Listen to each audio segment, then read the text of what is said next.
The cow and the fiddle. The cow jumped over the moon. The little dog laughed. Over the moon.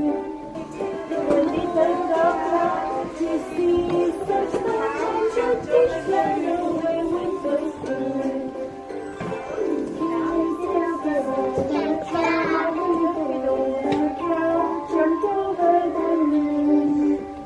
The little dog laughed to see such fun. The fish ran away with the spoon.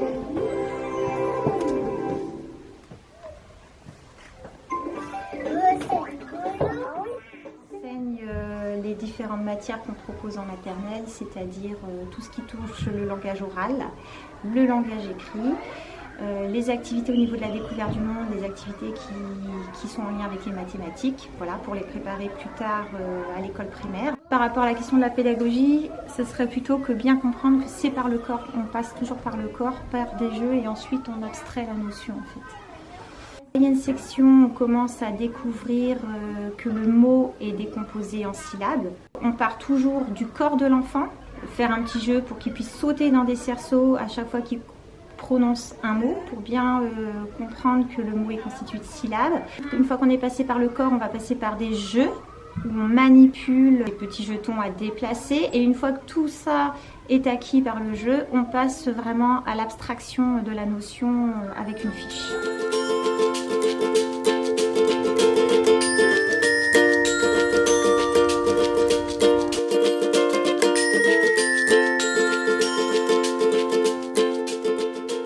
On a travaillé sur le projet Vendée Globe donc, cette année. Donc, on a suivi la course du Vendée Globe avec les bateaux. On a travaillé sur le repérage des cartes, se repérer sur une carte, les différentes parties du globe avec les continents, les océans, les hémisphères. J'ai eu la chance de rencontrer M. Kevin Escoffier qui est venu à l'école.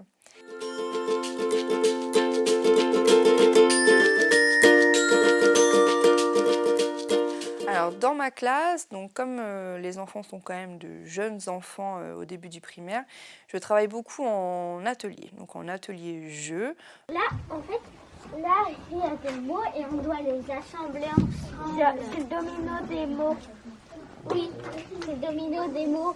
Un peu dans la conduite à la maternelle, où les enfants ne se rendent pas compte qu'ils travaillent, puisqu'ils travaillent sous forme de cartes, de jeux de domino, de jeux de loto, de memory, mais sur les apprentissages de français et de maths en CP et en CE1. On a travaillé quand même la lecture, le français, les maths, mais d'une autre façon. Tout ce qui est la grammaire, donc repérer des déterminants, des noms, des verbes dans des phrases, la conjugaison pour les CE1. Pour les CP, on va travailler sur des petits jeux de syllabes pour former des mots ou remettre des mots dans l'ordre pour former une phrase.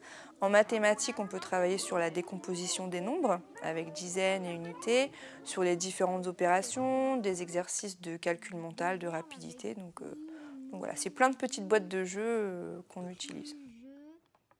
Il y a l'éducation que les parents apportent, qui est très importante. L'école, elle a pour but d'aider nos enfants à la vie sociale. Hop, on lève le doigt. Marguerite.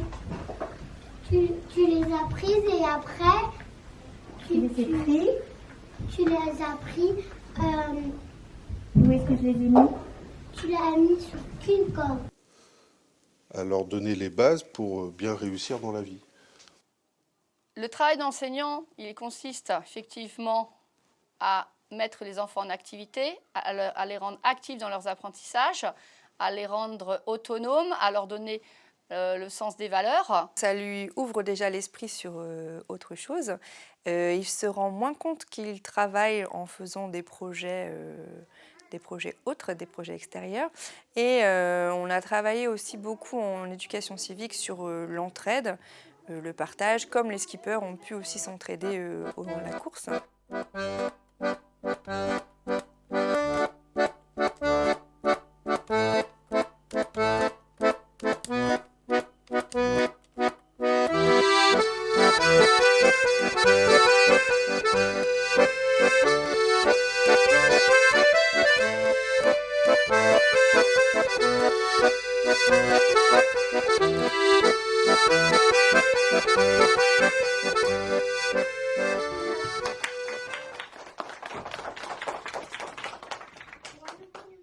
Le théâtre nous permet de travailler la lecture, de travailler même l'orthographe, de travailler beaucoup de domaines, puisqu'on le lit aussi en EPS et avec des jeux théâtraux.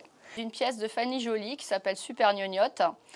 Les enfants l'ont travaillé régulièrement en lecture, et après ils choisissent leur rôle et on les met en scène. Ça va être une bonne cohésion du groupe.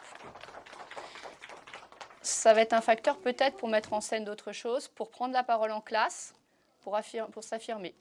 Ce qui est intéressant, c'est que les enfants, grâce au théâtre, ça permet pour certains de sortir de leur coquille.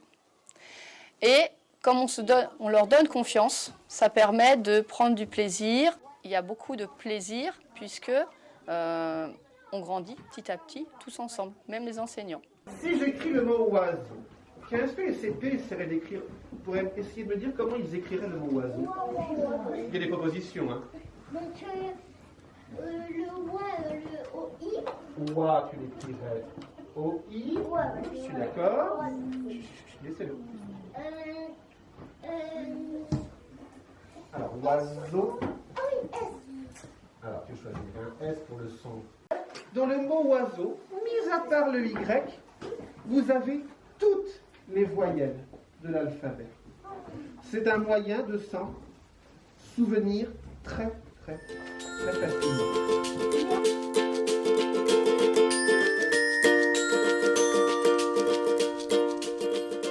On va travailler sur des artistes, on va travailler sur des œuvres. Alors ça peut être différent. Art visuel, ça va être effectivement de la peinture, ça peut être de la sculpture, ça peut être aussi rencontré en art visuel, donc en ce moment c'est plutôt le théâtre, développer leur goût, leur appétence pour de nouvelles choses.